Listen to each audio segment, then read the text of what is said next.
guys, welcome to Southern Trace Camping, where today I'm coming to you from Lake Ouachita State Park, which is located just north and west of Hot Springs, Arkansas.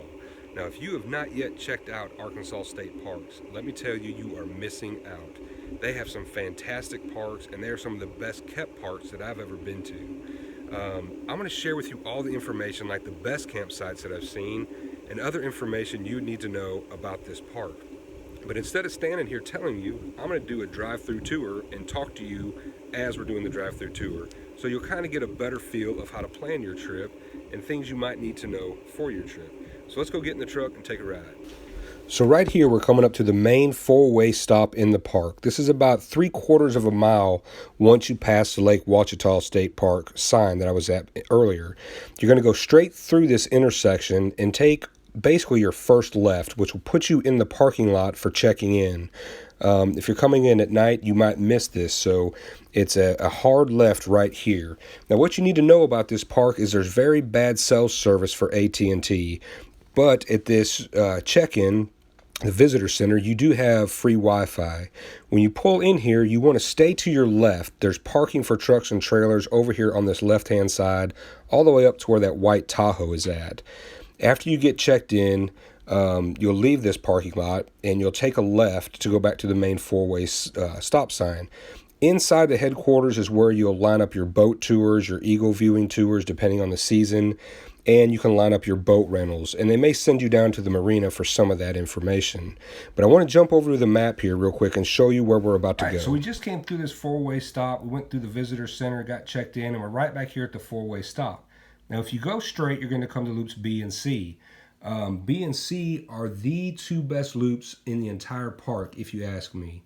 Sites 54, 55, and 56 pretty much, I think, have the best views of the lake. These do also, you're just closer to the marina, and that obstructs your view just a little bit, but they're still, all of those are fantastic sites with lots of real estate all around you. One thing I want to stress on this map is do not go past Loop C with your truck and trailer. If you do, try to get turned around here, but whatever you do, don't go past the Three Sisters Springs Road. This is a huge dip going down. It drops way down. But if you do, they've had people go on this road back through here, and this gets really tight really quick. And there is a backup right here where you could back your truck and trailer up and get out of there. Maybe. If it's a big trailer, you're probably going to be stuck. So just keep that in mind that you don't want to go past Loop C with your truck and trailer. Now, at that four-way stop, if you were to take a right, like you're leaving the park, you'll come right here to Loop A, which Loop A is right here, and it has a ton of great sites. It's just everybody's packed in a little bit more. It's kind of what you're used to in a lot of Texas state parks. You're just packed in a little bit tighter. And they do have some primitive camping out here on the point that's walk-in camping. Now, Loop D is pretty much primitive camping sites. You could probably fit a super small trailer in some of those parking places, but most of those are set up for camping. So anyway, let's get back. I'm going to do a drive-through on each one of these loops so that you can see kind of how they're set up, and I'll share some more information with you. Okay, so we are turning into Loop B right now. Now, these are sites 41 through 59, and as you'll see, you get to see the good view of the lake. That first site right there with the white truck is site 41, and then it counts it on around 42, 43, and so on. I don't get a really good view of sites 47 or 48, maybe 46, 47, because there was some kids out playing, and I didn't really want to get too close to them. Anyway, I want to point out that sites 49 and sites 50 are handicap sites, and they're at the top of the hill right up there where that trailer is, and they have a ton of concrete that has a concrete path that leads all the way over to the bathhouse, and 50 is in the other loop, which we're going to jump over there now. Well, this is Loop C, which I believe to be the best loop in the entire park. Right there is site 50, which you can see the concrete path that will lead to the bathhouse. That's part of the handicap sites that they have.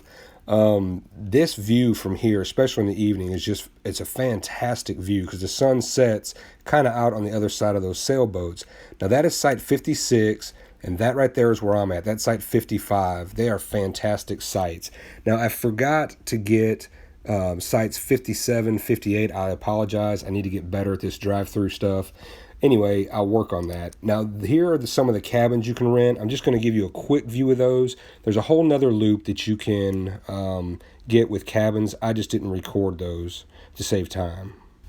Okay, guys, so now we're pulling into Camping Loop A, which is sites 1 through 40. All of these sites are great sites. None of them really jumped out at me as being more special than any of the others. It's just a little bit more crowded than the other two loops. The bathrooms here were very clean, and all the campsites are 20, 30, 50 amps with sewer. I don't know that to be true in Camping Area D because it's more of a primitive camping area. Now, they do have two trails. One is called the Caddo Bend Trail, which is located in front of Camping Loop D, and then they have the Dogwood Trail, which is located in front of Camping Loop B. Now, both of these trails, the Dogwood Trail is about a half mile. It's not bad at all. The Caddo Bend Trail is about 4 miles, and it is very steep, and not, I wouldn't say very steep, but it's steep on the first half of it out to the main lookout point. A little bit harder, let me put it that way. You just have to watch your footing, watch for rocks sticking up out of the ground. It's a very wide path, so you won't have any problems. You could probably ride bicycles on that if you are good enough on bicycles. The back half of that is more wide open. It's more like a road.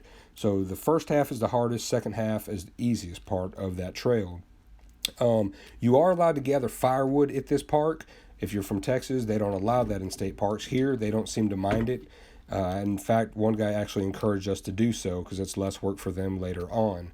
I'm going to put a copy of the rate sheets here at the end because you can rent all kinds of boats and watercraft for yourself to go fishing or whatever it is you might want to do. Now, I want to suggest that you go to the dam of this lake, and it is really an awesome thing to see. Not so much, we didn't go down to the spillway. We actually got up on top of the dam. And the way you get there is you go all the way back out the park, all the way back down to 27. And instead of hooking a left like you're going back to town, you're going to hook a right. And it pretty much dead ends into the dam. And the key to getting on top of the dam is once you pass the dam, you won't be able to miss it. There's a huge dam there on your right. The road goes forward and it forks. And at that fork, stay right, because there'll be an arrow that says spillway 3 miles, and right at that sign, just stay straight, and it will take you up on top of the dam. And that's a lot of fun, just to go and get great photos. It's worth checking out, and then you can check out the spillway and whatever else. I do want to show you a map real quick when this loop is over of Hot Springs and tell you a few things to go and check out at Hot Springs. There's a lot to do in there, and it's worth taking a half day to go in there and check out some of the old antique bathhouses. So let me jump over here to this map. So here's Hot Springs, or part of Hot Springs. This is a map that I printed off. Now, when you go to Hot Springs, put in the Arlington Hotel is one of the places you want to check out. It's a cool hotel to just walk in the front entrance, kind of look around. It's set up like the 1920s. It only takes a few minutes to check it out, and it's pretty cool. Now, right across the street, right here, is a park. And in this park, there's hot springs coming up out of the ground. And they have a couple pools where you can put your hands in or feet in or whatever it is you may want to do. And there's staircases that lead up here. Now, this is a brick path. And there's different lookouts that you can see cool buildings and good photo ops all through here. What we did is we walked all the way down to this intersection that's right here. And it comes out and it circles down around and comes back this way. Right through here, there are fountains that you can fill up bottles with if you wanted to take some of the hot springs home with you. Now, one of these 3 buildings, I don't remember which one it was, is the official Hot Springs National Park store where you can get like walking stick medallions, backpacks, buttons and stuff like that, and some bottles that actually say Hot Springs where you could go back around the corner here and fill up those bottles for souvenirs. Now, what I really wanted to point out was this hotel right here. It's actually called the Four Dice, and that's spelled Fordyce. And this is a free museum, and it is really pretty fascinating to go through. It was the bathhouse for millionaires. I think it's 3 stories tall, and then there's one in the basement. And it's just really cool to walk through. And if you have time, take a ranger tour of that. It's just really cool. And all this through here, and they've just got a lot of neat shops to go and check out. But that for sure is something I would say would be a must go and see.